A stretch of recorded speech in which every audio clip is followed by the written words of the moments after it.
Hello, everyone, and welcome to today's webinar, Minimize Pest Damage and Maximize Crop Quality with Aerosol Mating Disruption, sponsored by Suterra. I'm Bob West of Meister Media Worldwide, publisher of American and Western Fruit Grower magazine. Today's webinar has been approved for 1 credit from CDPR and for half a credit from CCA. To receive your CEU credit, you must watch the entire webinar, including the question and answer portion that will follow. There will be a quiz at the end of the webinar for those of you who would like the credit from CDPR. You must pass with a score of at least 70%, but you will have the opportunity to retake the quiz multiple times if necessary. Upon completing the quiz successfully, you will receive a certificate via email. Please send the certificate with your PCA number in the email to an email address we will give you at the end of the webinar for your credit. Again, we will review this once more at the end of today's webinar. For CCA credit, you do not need to do anything. We will simply collect your name and CCA registration number or license number from our registration file and provide that information to CCA. So at this point, I would like to turn the presentation over to Joan Wickham, who will tell you more about our speaker. Joan? Thanks so much, Bob, and good afternoon, everyone. It is my pleasure to welcome you to our session today about aerosol mating disruption. And today's webinar will be led by a highly accomplished member of Suterra's technical field team, Emily Symmes. But before I pass it over to Emily, I just wanted to give the group a little background on Suterra. Suterra is the global leader in sustainable pest control. We're headquartered in Bend, Oregon, where we have the only dedicated pheromone manufacturing facility in the world, which is pictured in this slide here. Fully integrated, that means we handle everything in that facility from early stage research and formulation to product design and manufacturing. What this means for you is that we're able to deliver quality products you can trust with consistent chemistry and the most reliable hardware. Just as important, in California, we have a local dedicated sales and technical team of experts like Emily that are really our boots on the ground to support growers and PCAs and gather the insights that lead our innovation efforts in Bend. This technical team is so important to Suterra because solving problems for growers is truly our singular focus and passion. And that, of course, means spending time in the field with you. So that makes this team highly important to our organization. And with that, I would like to introduce one of those team members and our speaker today, Emily Symmes. Emily is a native of Northern California who's been working in agricultural pest management since she was a teenager. Discovering a passion for applied entomology and integrated pest management, Emily earned her bachelor's, master's, and Ph.D. degrees in entomology from the University of California in Riverside and Davis. Prior to joining Suterra, as many of you likely know, Emily served as the UC Cooperative Extension Area IPM Advisor in the Sacramento Valley and is Associate Director of Agriculture for the statewide IPM program for over 5 years.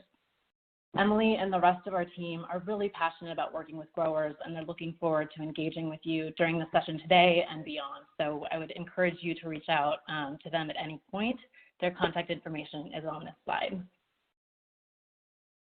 And lastly, just on an administrative note, we just wanted to remind you that this presentation is not a recommendation, so please consult your PCA to determine the practices that are best for your operation, and of course, adhere to regulations on pesticide labels.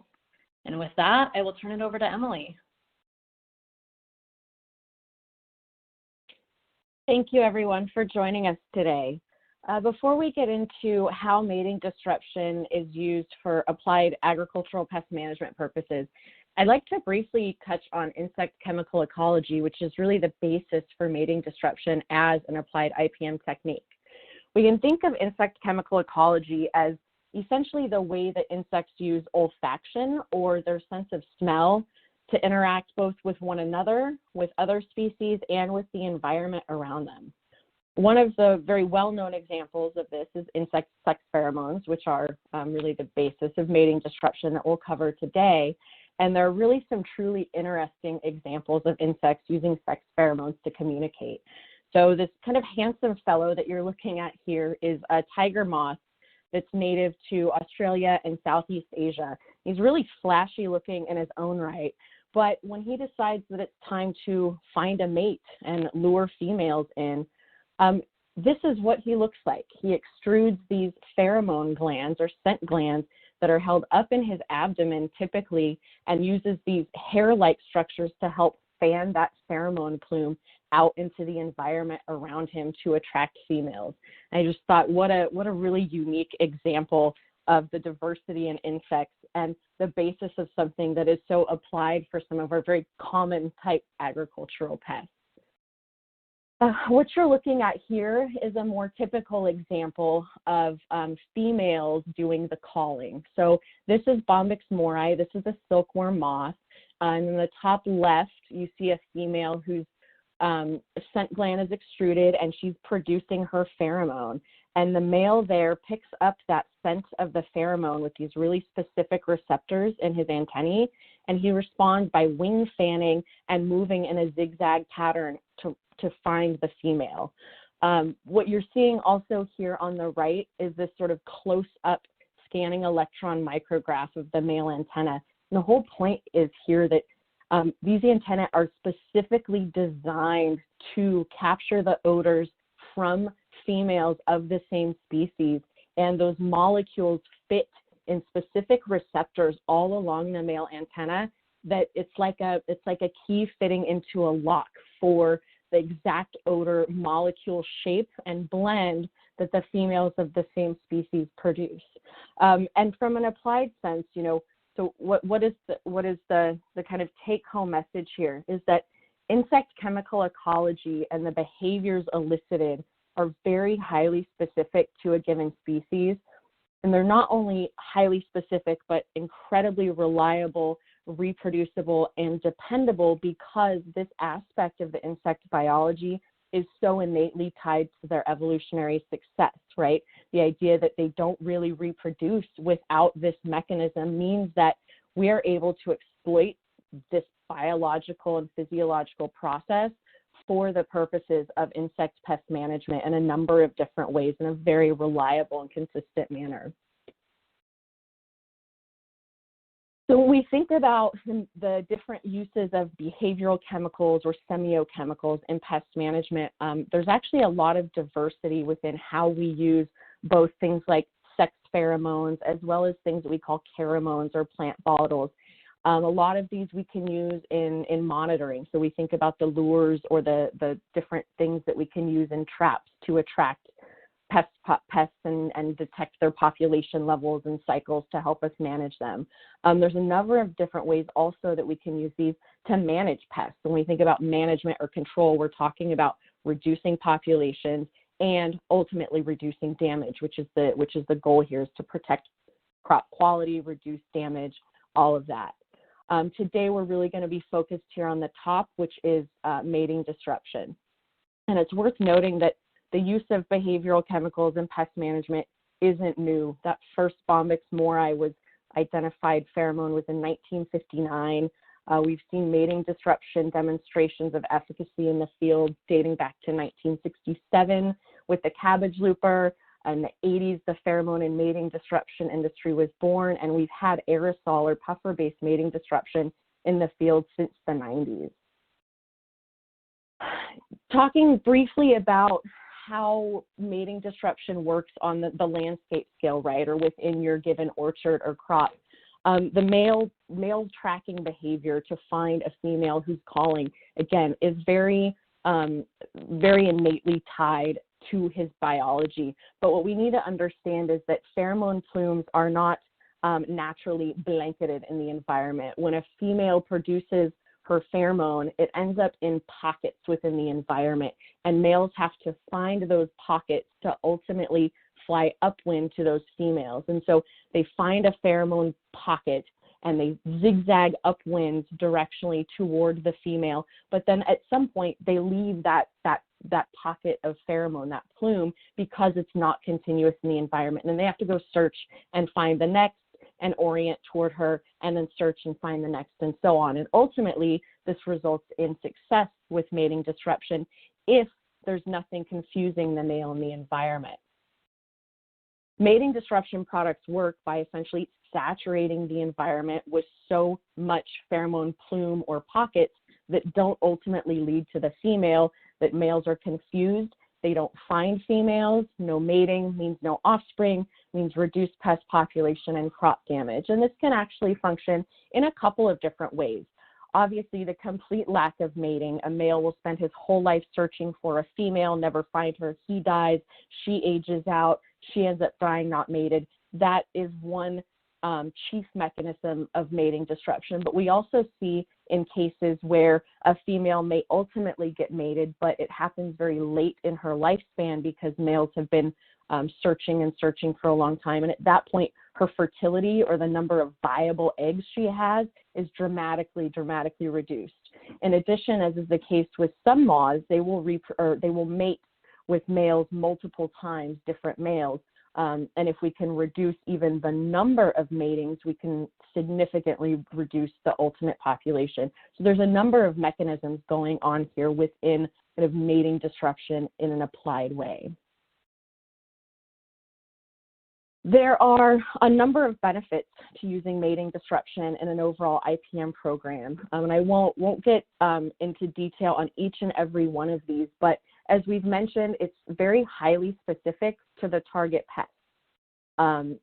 In that way, we can depend on it to reduce populations, which reduces damage and increases crop quality.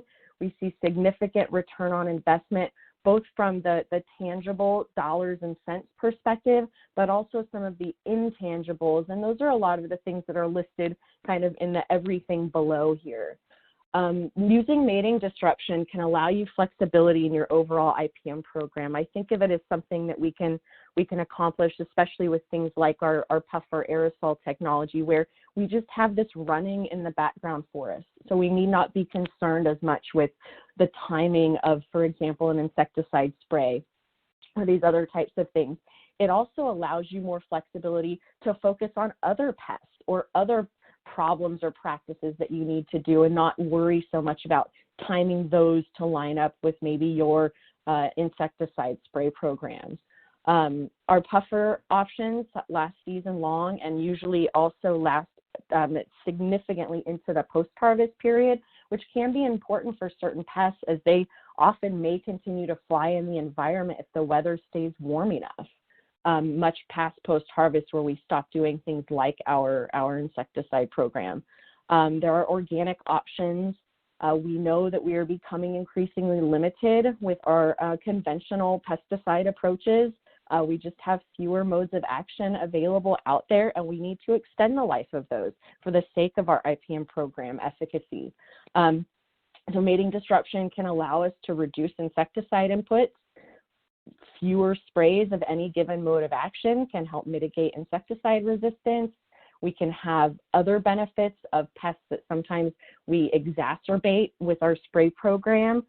For example, certain materials that we put on can exacerbate mite pressure and things like that. So mating disruption won't do that because it's so specific. And then we have things like just overall environmental impacts being reduced, worker safety, things like residue limits and things like that are not a factor when we are thinking about mating disruption. They're not a concern. So today we're introducing our new puffer design for the 2021 season. And for California, this new design will be available for Navel Orangeworm, for Codling Moth, and for Oriental Fruit Moth. So I wanted to take the opportunity today to kind of do a primer or a 101 on each of these pests. And then in a few minutes here, we're actually going to go into some detail on this new puffer design because it is quite different looking than what you're used to. So everyone's favorite, I think Navel Orangeworm gets plenty of attention, and there's a lot of conversation necessarily so about this pest. It is a major pest in a number of our primary cropping systems here in California. It's in the family Pyralidae. These are called snout moths, and that's because it has these projections at the tip of its head that look a little snouty. Navel Orangeworm is considered highly polyphagous, which just means it can feed on a lot of different host plants. It's a major pest of nut crops. I think everyone knows almond, pistachio, and to an increasing degree, walnut. It also impacts fig, pomegranate, and others, and it actually has a lot of natural environment or non-agricultural hosts as well. This graphic just shows you the 3 major nut crops in California, pistachio in the kind of green dots, almonds in brown, and walnuts in blue, and it just shows you the range of host availability for navel orangeworm in California and why this is such a critical pest to manage. So a little bit about basic identification within the system. Again, the adults have these characteristic snout-like projections. They're anywhere from a 1/2 inch to 1 inch in length, not the projections, the moth itself in total. And the larvae can be distinguished by these crescent-shaped markings on the second segment on either side behind the head. Overall, really brief general life cycle for navel orangeworm and nut crops. They overwinter as larvae in mummy nuts, either in the trees or on the ground. The adult emergence occurs in the spring. Typically, we start seeing the bulk of that overwintering generation or that early flight come out in, the bulk is usually in April, but it can start in March and continue throughout April. The early generations develop on those mummy nuts, so they cycle through those mummy nuts until the in-season nuts become available. So when the in-season nuts become available, we're talking about whole split, and husk split in the different nut crops. There can be 3 to 4 generations per year. Really, 4 generations per year statewide is the norm, and we're actually seeing the distinct likelihood and possible occurrence of 5 generations already happening in some areas. So how does it damage nut crops? Well, it's a direct pest, meaning it gets into the actual harvestable part of the product itself. It gets into the nut and feeds on the kernel. They often consume most of the kernel. They produce large amounts of frass and webbing, and any good individual nut can actually harbor multiple NOW, and multiple NOW can develop out of just one single nut. We do know that there's differences in varietal susceptibility based on, especially in almonds, on shell characteristics, hardness, shell seal, things like that. One of the really key things here is that damaged nuts are associated with increased Aspergillus flavus colonization and subsequent aflatoxin contamination. And this is really a huge deal when we're talking about food safety as well as export markets.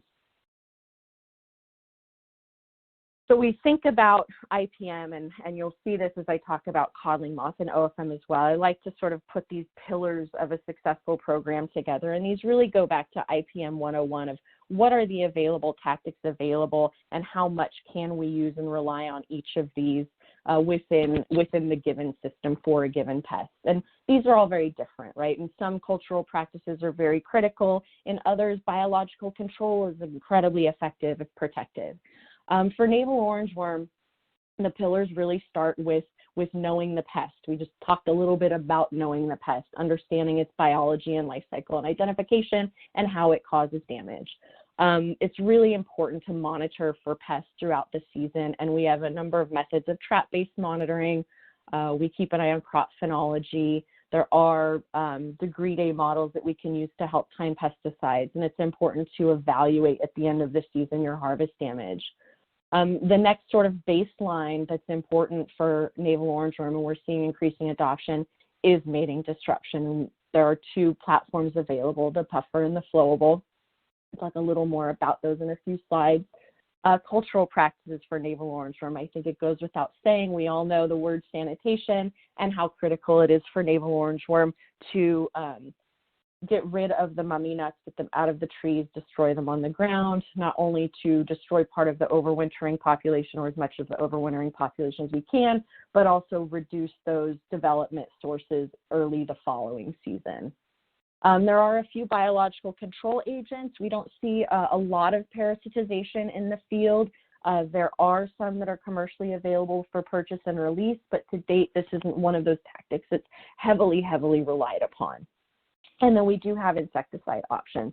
Again, with regard to navel orangeworm, the total modes of action that we're really relying on are somewhat limited. So we see a lot of reliance on the diamides or Altacor, the insect growth regulators like methoxyfenazide, pyrethroids, but we do need to be very careful with resistance development there and also blowing up things like mite populations later in the season. A few comments on monitoring NOW and nut crops, because this is critical both in non-mating disruption and mating disruption orchards alike. We actually have a lot of tools available for monitoring NOW and nut crops, and all of the most recent information really states that no single one is a standalone as far as the amount of information that we need to have a successful IPM program. So a combination of things like pheromone traps, egg traps, and then adult female or multi-gender traps like a PPO trap or a pheromone type bait bag trap. Traps typically go out early March. We want to learn when the population is first coming out of overwintering, and are used for a variety of different reasons. Within mating disruption, it's really important to deploy pheromone traps. You want to see those pheromone traps significantly suppressed, and that gives you an idea that you do have your pheromone is actively working in the environment. But in addition to pheromone traps, we still have to be able to track some population cycles and abundance, and that's where things like egg traps, the pheromone combo traps, and the pheromone only traps come in. With regard to navel orangeworm, we also monitor crop phenology very closely because, again, it's these stages of whole split that are when the new crop is at its peak vulnerability. It's important to keep an eye on this. We can also actually look directly at these nuts for eggs during this time, and that can help us decide whether it's time for a flowable mating disruption application, or if we want to come in with a supplemental insecticide. So what are the mating disruption options for navel orangeworm in the crops in which it's a pest, primarily nut crops, but also available for fig and pomegranate? We do have our puffer. These go out at 1 per acre and they last season long. So we like to put these out at the very onset of that initial flight in spring, and it'll last you into post-harvest. These are active nightly, so they puff nightly during the time that the mating behavior is active. The moths don't mate during the day. And then we have our flowable, which we've had a few recent webinars on. I won't go into great detail here, but this is applied through a conventional type spray tank and has an up to 30-day field life in the environment. So switching gears to codling moth, this is a tortricid. It is in the same family as Oriental Fruit Moth that we'll also touch on. It's considered polyphagous. It is a primary pest of walnuts, home fruit like apples and pears, and can also impact stone fruit, although to a largely lesser degree. So codling moth damage is really synonymous with apples, pears, and walnuts. And today we're going to focus on codling moth in the walnut system because of the amount of walnut acreage in California. The adults are larger than Oriental Fruit Moth. That's an important distinction if you are in a pome fruit system where you might have both codling moth and Oriental Fruit Moth active. They're about a 1/2 inch in length, so sometimes roughly the same size or a bit smaller than navel orangeworm, and they have coppery bands on the forewing. They tend to rest with their wings held a little bit roof-like above their back. And if you're in a system in walnuts, NOW can be there with codling moth, and in pome fruit, OFM can be there with codling moth. So to distinguish codling moth from NOW has this crescent shape, codling moth will not. So that's one way to tell them apart as larvae. And with OFM, they have an anal comb on the tip of their abdomen as larvae. If you can see closely, there's kind of 5 little mustache hairs here. That's the OFM anal comb, and codling moth will not have that feature. Codling moths overwinter as mature larvae in cocoons under the bark or in debris around the ground near the tree trunk. So this is different than navel orangeworm, who overwinters actually in the nuts itself. Adults emerge roughly March to April, typically synchronized with leafing out in the spring, and we can see 3 to 4 generations each year depending on your growing region. So how does codling moth cause damage? It's worth noting that early season varieties of walnut are typically considered the most susceptible, but we are seeing increasing damage in the later season varieties like Chandler. And we know the industry in walnuts has shifted toward that later season variety, Chandler. And codling moth can get in. It is not immune to getting codling moth, and simply a factor of the way that insects are very able to adapt to their environment and evolve readily. Codling moth is being able to take advantage of Chandlers when that's the only opportunity in the environment. In the first generation, yield can be reduced because first generation larvae get in and they cause the nuts to actually drop off the trees. Later generation larvae will infest the kernels, but those nuts remain in the trees. So those become direct harvest damage or off grades if they get into your grade sheet where it looks like you have had some worm feeding on the kernel. The other important thing here is that codling moth entry early in the season can allow entry points for navel orangeworm to build up populations and cause damage in walnuts. And we are seeing increasing NOW pressure and damage in walnuts. What you're looking at here in the bottom is where two nuts are making contact, and codling moth later generations like to infest through that contact point. You can see a little bit of frass from where codling moth has bored into that. What you're seeing here circled, and it may be small on your screen, but there's a lot of little pink specks all over this pair of walnuts. Those are actually navel orangeworm eggs. Navel orangeworm has honed in on the fact that this nut is damaged, and now it has a way in to the nut, and it'll follow suit right after codling moth. And this is how you can get earlier season population buildup of navel orangeworm in your crop.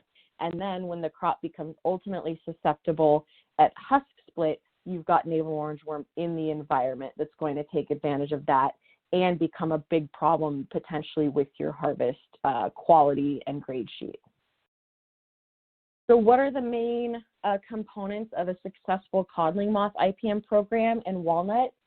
As I talked about with navel orangeworm, understanding the biology of the pest and how to monitor it, what cycles are happening, what your pressure looks like is a baseline.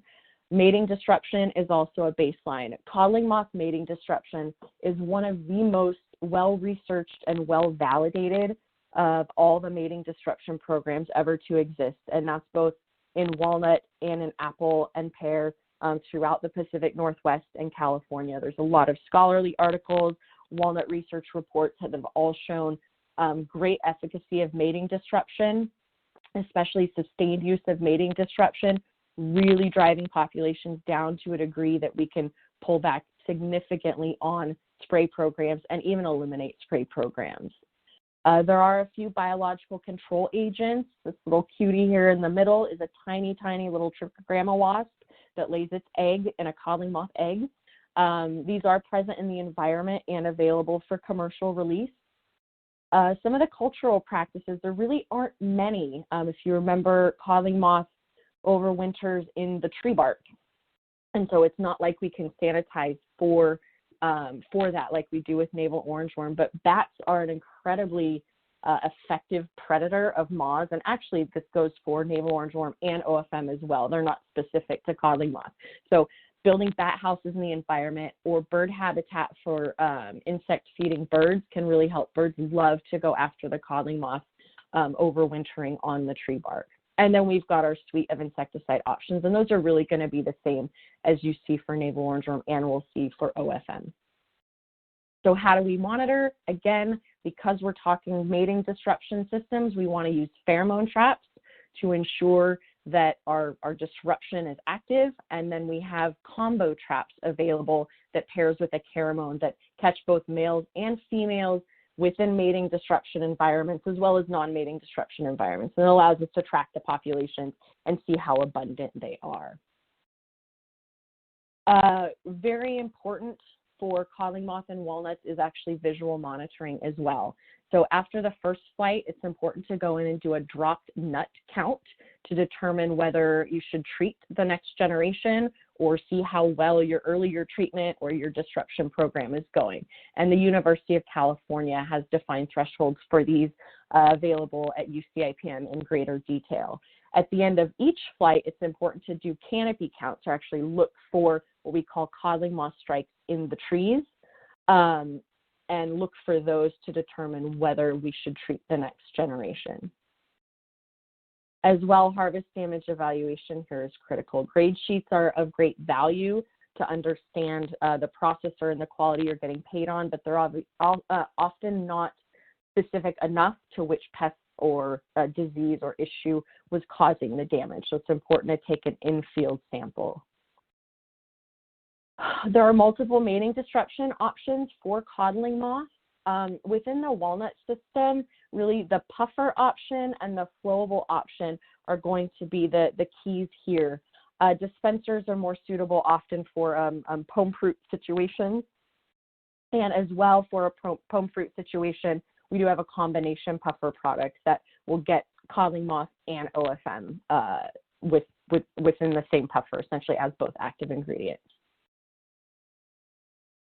Again, the puffer here, it's a rate of 1 to 2 per acre. We see a lot of success in trial work, both internally and third-party university of success with 1 per acre. Often if you have some prevailing wind direction or pressure from one side, you may wish to reinforce that side at a higher rate. So a little about Oriental Fruit Moth. This is a tortricid, same family as codling moth. It's considered oligophagous, which is just a fancier word for saying it has some host plants, so multiple, but not quite as many as if we called it polyphagous. So this is really kind of fits within the Rosaceae family, big impacts on stone fruit and pome fruit.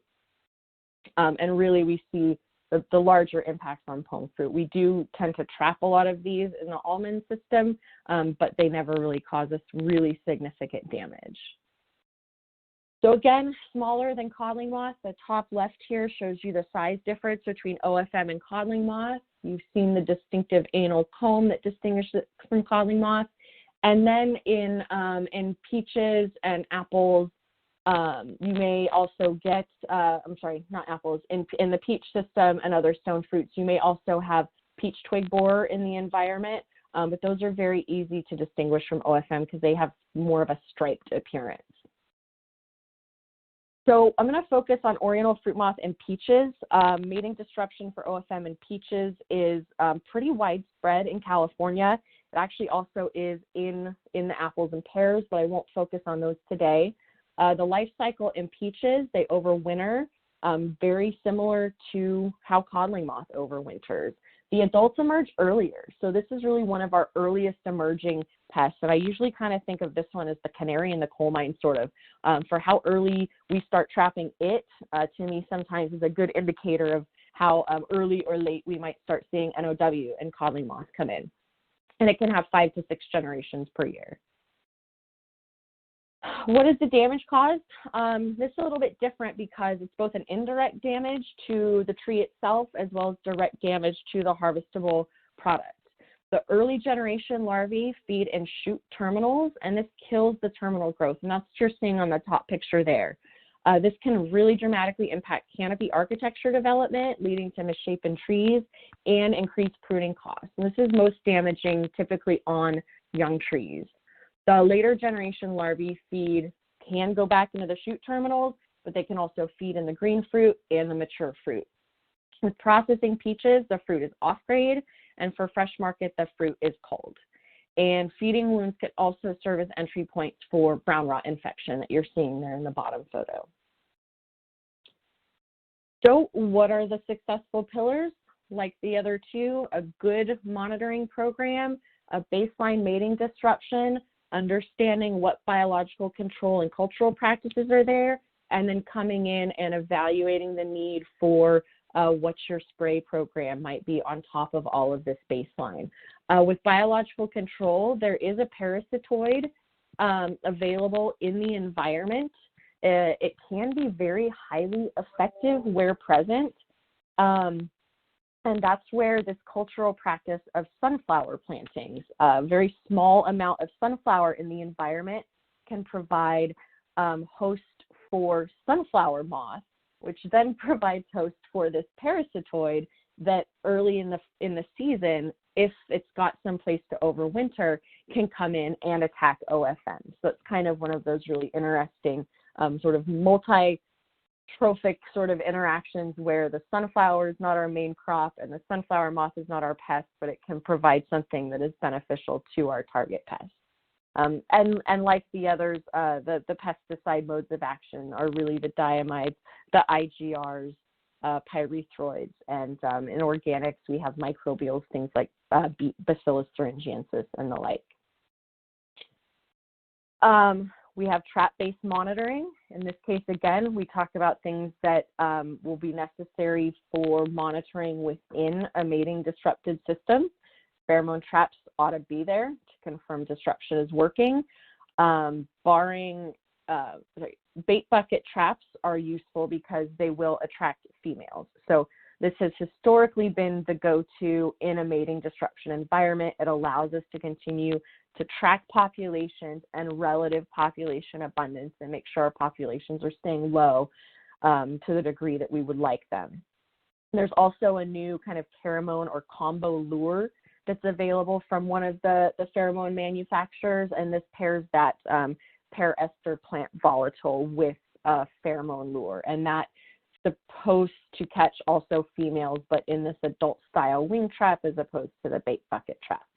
Traps are placed much earlier for OFM because its activity starts earlier, and it's used to, again, evaluate mating disruption, but then these other style traps are used to track populations, potentially assist with treatment timings. It's really important that we monitor for both shoot strikes and fruit within the OFM system. We really ought to distinguish between OFM and PTB and peach shoot strikes. If you are able to cut down the shoot strike, you should peel that back and look for larvae. Again, the OFM is going to be very easy to distinguish from PTB because PTB is very stripy. As well, the OFM tends to bore deeper down into the shoot and produce more frass as it's doing so. So if the worm is not there, that's one way for you to help evaluate. Fruit monitoring is critical, really throughout the season at varying intervals, ramping up pre-harvest, and then getting an idea of what your harvest is. And obviously, when we're talking about fruit, there really is no tolerance for damage there. Our options are very similar. For OFM, we have puffers, 1 to 2 per acre, last you season long. Dispensers are also an option. We have flowable, and we have combination products. So I mentioned the CM OFM combination puffer that is available. We also have what's called a stone fruit dispenser. So that dispenser is going to look like the product on your far left. And that's a combination product for OFM and PTB in cropping systems where you've got both of those pests present. So I'd like to spend the remainder of the time before we discuss, or before we have an opportunity for Q&A, in introducing our new puffer. You've seen several photos of it throughout this slideshow so far, but we'd really like kind of to walk you through the evolution of its development and some of the great new design features that were really born out of benefits with ease of use, speeding up deployment, reducing labor costs while keeping everything very, very reliable and dependable in terms of the pheromone molecule itself and how it is dispensed into the environment. So Suterra has a very long history of aerosol mating disruption. The first puffer was available in 2009. The year following, we started filling our own aerosol canisters. Our cabinet refurbishment has allowed us to learn a lot about design and functionality as we have sort of evolved and continued to want to improve upon the user interface of our puffer cabinet. We've had design improvements. These have been really backed by some improvements that you may not necessarily see. So we've got a proprietary valve crimp that protects the contents of the can. Lots of these improvements have really allowed us to go from this full cabinet enclosure to our latest design, which is a half cabinet enclosure. So this slide is kind of funny because it says what's new, but really we want to highlight first what is exactly the same. So the great reliable pheromone chemistry is exactly the same. The timing of sprays, exactly the same. That is biologically driven by the pest, by its activity cycle during the night, and all of the research that has gone into how often and how much we need to puff to get the appropriate amount of pheromone into the environment. The release mechanism, that's the same. The hooks that they're hung with, if you are a user of the older version cabinets, the hooks that you have still work for this new version cabinet. So now truly, what is different or what's new? The new device is much lighter. What does this mean? Streamlined, easier to deploy, faster to deploy, benefits to that user deployment interface. Getting it out in the orchard takes significantly less time. The functional compartment, again, we've gone from this full enclosure, which was really critical as we've developed different design changes to keep our device and release mechanisms really, really reliable. But as we've developed and engineered this fully sealed half cabinet, we were able to maintain that reliability and give you something that's a bit sleeker and easier to use. As far as programming, in the old device, the end user was responsible, and now these are pre-programmed for the time zone and pests. So no more potential issues with programming snafus. The power switch in this case, right there on the front, so you don't have to open the cabinet or anything. Again, this speeds up the deployment process. It's on, it initiates an immediate test puff. You know that it's working, and up in the tree you go.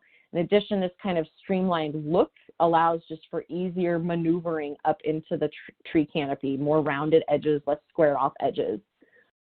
The new device suppresses puffing at low temperatures, so it actually does not puff pheromone at temperatures under which the moths themselves, species specific for the three that we covered, would actively engage in mating behavior. Historically, each cabinet was refurbished at the end of the season, so you would package those and ship them back to Suterra. You're getting a new unit each year. We'll talk a bit about the recycling program now. We've got fewer batteries rated for higher temperature. This is just increased reliability as well. And now the product label is visible because the can is visible. So what do these updates essentially really mean for end users? Because the impetus of all of these improvements was really based on a lot of conversation and feedback from the grower PCA industry itself. Really faster and easier to deploy. That's one of the key components here. The California units are going to come fully assembled. So essentially it's pull it out, mount it to the hook, test puff away from your face, you know that it's working, and it goes into the canopy much easier with this rounded design. The pre-programming also takes additional steps out of it. The recycling program as well provides great benefits with end-of-season flexibility for removal timing. So when we were refurbishing the cabinets each year, there was a kind of a more stricter, distinct timeline which those had to come back to the facility, and now there's more flexibility. So if you've got labor and folks doing other things, you can get them to your puffer removal at the end of the season more flexibly. Greater durability and protection. So this half cabinet is completely sealed, which means the pheromone active ingredient is completely protected from dust and water and the elements. And if the animation is working on your end, this thing will even puff underwater, although we know that that's not necessary in the orchard environment. We do know that the orchard environment can be a little challenging out there. And so we've designed this to really be a real world application, completely durable, rugged, and reliable. It's drop resistant, so these rounded edges means that there's very little opportunity for it to crack. In addition, if you were to open this thing up, the amount of design and engineering that went into the sturdiness of that half cabinet is really quite impressive. So Sustainability, again, these are made with 60% less plastic. We've got fewer batteries going into these things. And as has been the case, Suterra continues to uphold what's called its Clean Orchard Promise program. And in this case, with the new devices, both the logistics and the expense of recycling will be handled by Suterra. Again, with that kind of end of season flexibility for device removal, recycling, and then next year you'll get a brand new device. We've got a lot of great information at our website for all of the pests for which we have mating disruption products. You heard about 3 of them today, but there are a number of others, and we've got great information like data sheets that kind of highlight the basics of the product and deployment and use. We've got good pictorial deployment guides. We've got monitoring guides, obviously the label and safety data sheet. We also have mapping services. So if you're new to a puffer program in any of your cropping systems and you want this out and we calculate your rate per acre and your needs, we'll actually help you develop a map. And we've got services that can help you understand deployment too. We can come out and do some deployment training in your first year, or if you're coming off of maybe a 2 per acre device, we can adjust that to a 1 per acre for you. So with that, I'd like to take an opportunity to show you lots of faces that you might come in contact with. And this is really just a lot of our, again, folks and boots on the ground within California. There's lots of faces not shown here that are at our manufacturing facility in Bend. And those are the great chemists and engineers and product folks and our customer service team there that are there to help serve you as well. So with that, I'd be happy to go ahead and answer whatever questions you may have. Great. Thank you very much, Emily. So yeah, we will move into the Q&A portion of the webinar. We've got 10 or 15 minutes or so here. I would remind the attendees, if you have any questions, you can simply enter them into the question pane or that portion of your screen on the bottom left of the control panel and hit send. We'll tackle as many of the questions as time allows for. A couple of them here for you.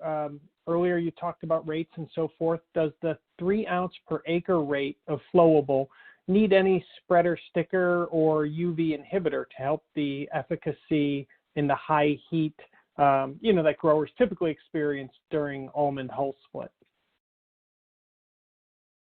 So when we're talking about flowable, it's actually very specifically designed. The microcaps are specifically designed and formulated to withstand real world conditions, right? So some of what was just asked about with UV and degradation and heat and all of that, that is taken into account when we say it lasts up to 30 days. Very, very high heat, you might not get to the 30 days. With regard to specific adjuvants, we do say in certain systems you can add kind of a sticker that can help it adhere, especially if you're expecting any kind of rainfall or moisture. But rainfall is another. If you get significant rain, it may be an issue, right, if you get significant rain right after application. Okay. The questions are coming in pretty fast here, so this is great. Clearly, a lot of interest from the growers. Here was a question. Can you be clear? So, how much area can one puffer cover? And do they work better if they're grouped together? Oh, that's a great question. So, we say the rate per acre is 1 to 2. Again, a lot of our efficacy, and it depends. So our NOW puffer is 1 per acre. It reliably covers that 1 acre, but no, we want those to be in a uniform grid pattern. Clustering them does really no good. You want that kind of even coverage throughout the orchard, whether it's 1 or 1 to 2 per acre. NOW is 1. The others have a label rate of 1 to 2, but typically we we see efficacy with 1 per acre. But like I said, you've got to consider potentially reinforcing orchard edges, your upwind orchard edge, or edges where you know you might have more immigration pressure coming in from a pest. You may want to increase the rate per acre there.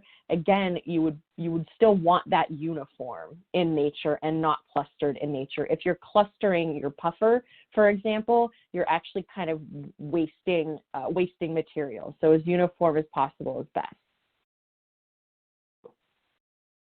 Okay. Here's a question someone was asked, referencing specifically with the sunflowers. So would this work for any variety sunflower, even the perennial types? So I would say it works for any type of sunflower that has the potential to get sunflower head moth. And my personal experience is that's any type of sunflower, but I'm not an expert on that. I would actually refer potentially to Rachel Long, who's a cooperative extension advisor out of YOLO. I believe that she would have that answer, but my inclination is that anything that can harbor head moth, and it seems like there's plenty of those around. Okay. And how is mating disruption effective on small acreage? I mean, how do growers get a sense of, whether or not their farm is right for this sort of approach? Yeah, that's a great question, and that's one that we hear often. And I suppose if I were able to ask back, the question is, what do you consider small acreage? I'll tell you a couple of little stories here. Most of our internal kind of data is gathered on 20-acre plots, and we see efficacy there. So no, you don't need 40 or hundreds of acres for mating disruption to have an effect. What you do need to understand is that the potential, how effective it is, can depend on block size, but it also depends on what are the landscape scale factors, right? So if you are 20 acres and you're pretty insulated and you're not surrounded by something else that harbors that pest, then absolutely you can expect pretty high efficacy from mating disruption. It depends on the ecology and biology of the pest too. How far can this thing move? So what mating disruption doesn't do is it doesn't protect your crop from a female that mated somewhere else and then flies in to lay her egg. So that's really what we think about. Block size, in my personal opinion, is not as important as block shape. So if you have a 40-acre block that's really, really, really long and skinny, and say it's only 15 rows across, that's going to be very different than kind of a square or rectangle block.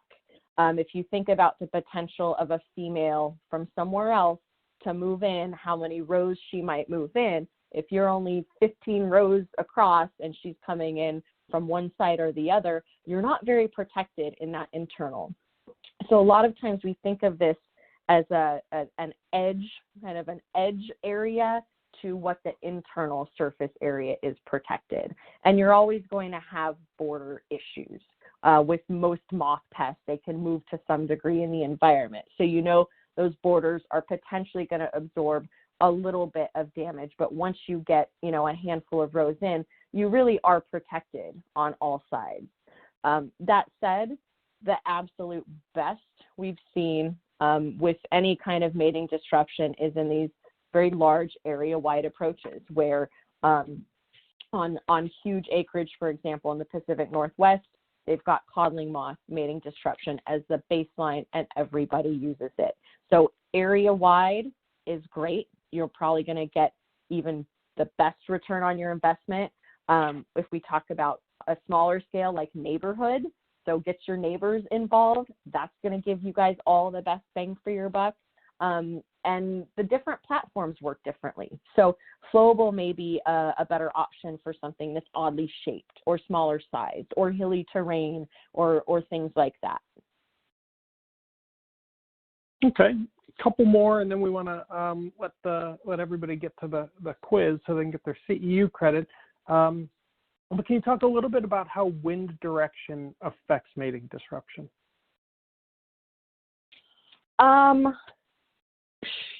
Yeah, so I'll kind of come at this two angles. The idea that if things are very windy, is mating disruption going to not work?